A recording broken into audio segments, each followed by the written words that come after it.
नमस्कार साथियों। लोकसभा चुनाव को लेकर तैयारियां शुरू हो चुकी है।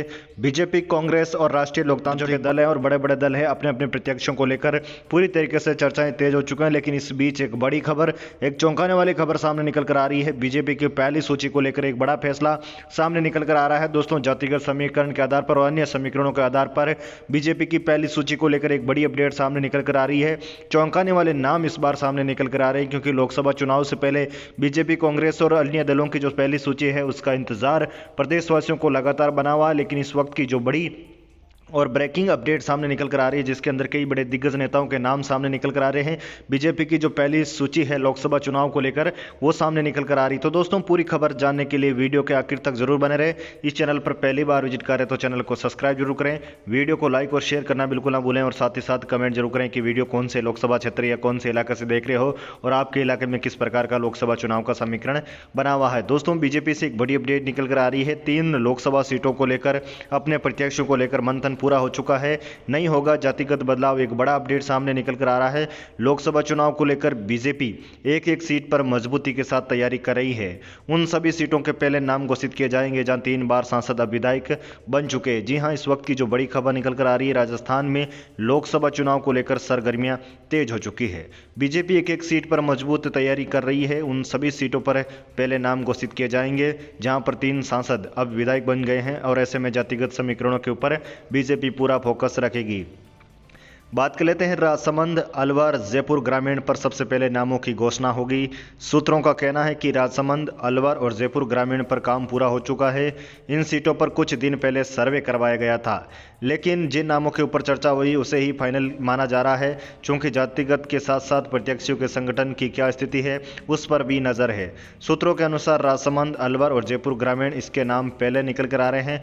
राजसमंद लोकसभा सीट से दिया कुमारी थी, जबकि राजस्थान सरकार में अभी मुख्यमंत्री है। राजसमंद सीट पर बड़े क्षेत्रीय चेहरे के रूप में पूर्व नेता प्रतिपक्ष राजेंद्र राठौड़ का नाम सामने निकल कर आ रहा है। चूंकि विधानसभा चुनाव में राजेंद्र राठौड़ तारानगर विधानसभा सीट से चुनाव हार गए थे, इसलिए उनकी उपस्थिति न तो सरकार में और न ही संगठन में है। प्रदेश में क्षेत्रीय वोटर्स का बड़ा संदेश देने के लिए राजेंद्र राठौड़ को यहां से मैदान में उतारने की तैयारी बीजेपी पूरी तरीके से कर चुकी है।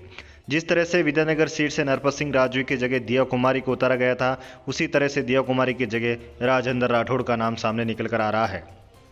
सूत्रों का कहना है कि यहां पर बीजेपी जातिगत समीकरण पर कोई छेड़छाड़ नहीं करेगी। पार्टी की तरफ से यहां भेजे गए दल और सर्वे में राठौड़ का नाम सबसे मजबूती से निकलकर आया है। जयपुर ग्रामीण सीट की क्या स्थिति, उसके बारे में बात करें। जयपुर ग्रामीण लोकसभा सीट से 2 बार राज्यवर्धन सिंह राठौड़ सांसद रहे। अब उन्हें राजस्थान सरकार में कैबिनेट का मंत्री बनाया गया है, इसलिए इस सीट पर बीजेपी की तरफ से इंटरनल सर्वे हो चुका है, जिसमें क्षेत्रीय चेहरे के रूप में बीजेपी के उपाध्यक्ष सरवण सिंह बागड़ी का नाम आगे है। बागड़ी पिछले 20 सालों से पार्टी में काम कर रहे हैं। यहां पर बीजेपी क्षेत्रीय चेहरे को पिछले 3 चुनाव से टिकट दे रही है। जयपुर ग्रामीण में 3 लाख से अधिक मतों से चुनाव जीत रहे हैं। चूंकि विधानसभा चुनाव में बीजेपी ने जौंटवाड़ा से राजपाल सिंह शेखावत को टिकट काटकर क्षेत्रीय चेहरा राज्यवर्धन सिंह राठौड़ को चुनावी मैदान में उतारा था और वो चुनाव जीते थे। अलवर सीट की स्थिति की बात करें तो अलवर लोकसभा सीट में बाबा बालकनाथ सांसद थे, वो अभी तिजारा से विधायक है। अलवर सीट पर बीजेपी यादव को टिकट दे सकती है, क्योंकि यहाँ पर यादव वोटरों की भूमिका काफी मजबूत मानी जा रही है। पिछले कई चुनावों को देखें तो यहां से यादव ही चुनाव जीत कर आए हैं। सूत्रों की माने तो यहां पर बीजेपी की तरफ से जो इंटरनल सर्वे हुआ था उसमें किशनगढ़ बास में 2 बार विधायक रहे रामहेत सिंह यादव को चुनावी टिकट दिया जा सकता है। रामहेत सिंह इस बार विधानसभा चुनाव हार गए हैं, चूंकि यहां पर भी पार्टी का कोई प्रयोग नहीं करना चाह रही है। तो एक बड़ी अपडेट यहां से भी निकल कर आ रही है। कुल मिलाकर देखा जाए तो लोकसभा चुनाव को लेकर बीजेपी पूरी तरीके से अपना मंथन शुरू कर चुकी है। बीजेपी नहीं चाहती किसी भी प्रकार की लोकसभा चुनाव से पहले बड़ी अपडेट निकल कर आ रही है कि किसी भी प्रकार से कोई यहाँ पर उलटफेर ना हो। उसको लेकर भी पूरी तरीके से सियासी गलियारों में चर्चाएं तेज है। साथ ही साथ लोकसभा चुनाव से पहले हेमाराम चौधरी के ट्वीट के बाद कांग्रेस और बीजेपी में हड़कंप मच चुका है। लोकसभा चुनाव से पहले पूर्व मंत्री हेमाराम चौधरी ने एक ट्वीट से बाड़मेर जैसलमेर लोकसभा सीट से दावेदारी कर रहे कांग्रेस नेताओं की चिंता बढ़ा दी है। लोकसभा चुनाव से पहले पूर्व मंत्री हेमाराम चौधरी के एक ट्वीट से बाड़मेर जैसलमेर की लोकसभा सीट से दावेदारी कर रहे कांग्रेस नेताओं की चिंता बढ़ चुकी है। हेमाराम चौधरी ने विधानसभा चुनाव में से पहले न लड़ने का ऐलान किया था। विधानसभा चुनाव 2023 न लड़कर अपनी बात पर अड़िग भी रहे थे। विधानसभा चुनाव के बाद लगातार कयास लगाए जा रहे थे कि कांग्रेस आगामी लोकसभा चुनाव चुनाव में पूर्व मंत्री हेमाराम चौधरी को बाड़मेर जैसलमेर लोकसभा सीट से चुनाव लड़ा सकती है। यह मैच चर्चाएं ही थी, लेकिन अब पूर्व मुख्यमंत्री हेमाराम चौधरी के एक ट्वीट के बाद चिंताएं और भी बढ़ा दी है। हेमाराम चौधरी ने ट्वीट किया, कैसे कह दूं कि मैं थक गया हूं, मैं न जाने में किस किस का हौसला हूं। एक अपडेट के निकल कर आ रही थी। उसके बाद से ट्वीट करने के बाद सियासी गलियारों में चर्चाएं तेज हो चुकी है। क्या लोकसभा चुनाव लड़ेंगे हेमाराम चौधरी? पूर्व मंत्री के इस ट्वीट के बाद लोकसभा चुनाव लड़ने की चर्चाएं और भी ताज़ा हो चुकी है।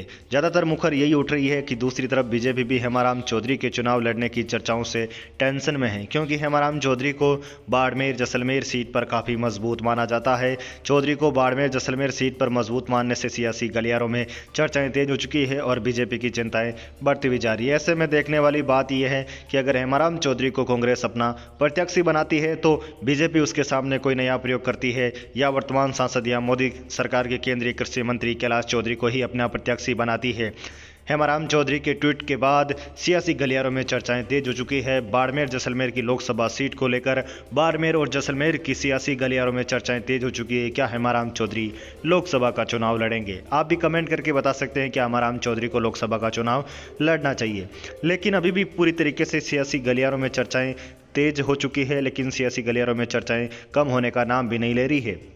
राजस्थान में कांग्रेस की लिस्ट और बीजेपी की लिस्ट को लेकर पूरी तरीके से सियासी गलियारों में चर्चाएं तेज है। लोकसभा चुनाव से पहले राहुल गांधी, पीएम मोदी और कांग्रेस के बड़े दिग्गज नेता, चाहे बीजेपी के बड़े दिग्गज नेता हो, उनके सामने सियासी संकट लगातार उभर कर आ रहे हैं।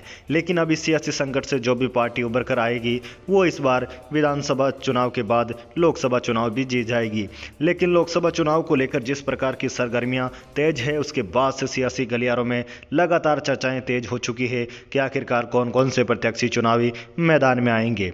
इस बार बीजेपी और कांग्रेस की राह आसान रहने वाली नहीं है। कुछ पार्टियां छोटे छोटे दलों के साथ गठबंधन की भी कोशिश कर रही है। अगर गठबंधन की कोशिश की जा रही है तो फिर कहीं ना कहीं यह गठबंधन अगर एक या दो सीटों पर छोटे छोटे दल लेते हैं तो फिर बड़ी पार्टियों की भी मुश्किलें बढ़ती हुई नजर आएगी। लेकिन आने वाले लोकसभा चुनाव में अगर गठबंधन किसी भी छोटे दल के साथ बीजेपी और कांग्रेस नहीं करती है तो फिर उनके वोटों में भी काफ़ी नुकसान हो सकता है। राष्ट्रीय लोकतांत्रिक पार्टी की भी इस बार राजस्थान के लोकसभा चुनाव में अहम भूमिका हो सकती है। बीजेपी और कांग्रेस पूरी तरीके से ये कयास लगा रही है, ये पूरी तरीके से उम्मीद लगाई बैठी है कि कहीं ना कहीं जो छोटे दल है वो उनके साथ जुड़ जाए ताकि लोकसभा चुनाव में उनकी राह आसान हो जाए। लोकसभा चुनाव की जो सीटें हैं, जिस प्रकार से हेमाराम चौधरी ने ट्वीट किया है, कांग्रेस के कई ऐसे बड़े दिग्गज नेता है जो लोकसभा चुनाव की लड़ने की चाहत में हैं। तो ऐसे में छोटे छोटे जो तैयारी कर रहे हैं छोटे छोटे दिग्गज नेता, उनके लिए मुश्किलों का सामना एक बार फिर से करना पड़ सकता है। राजस्थान के सियासी गलियारों में लोकसभा चुनाव को लेकर सियासत तेज हो चुकी है। आप भी राय अपनी कमेंट में जरूर दें कि इस बार लोकसभा चुनाव में समीकरण किस प्रकार के रहेंगे। इसी प्रकार की अपडेट हम आपके लिए लेकर आएंगे। तब तक के लिए जय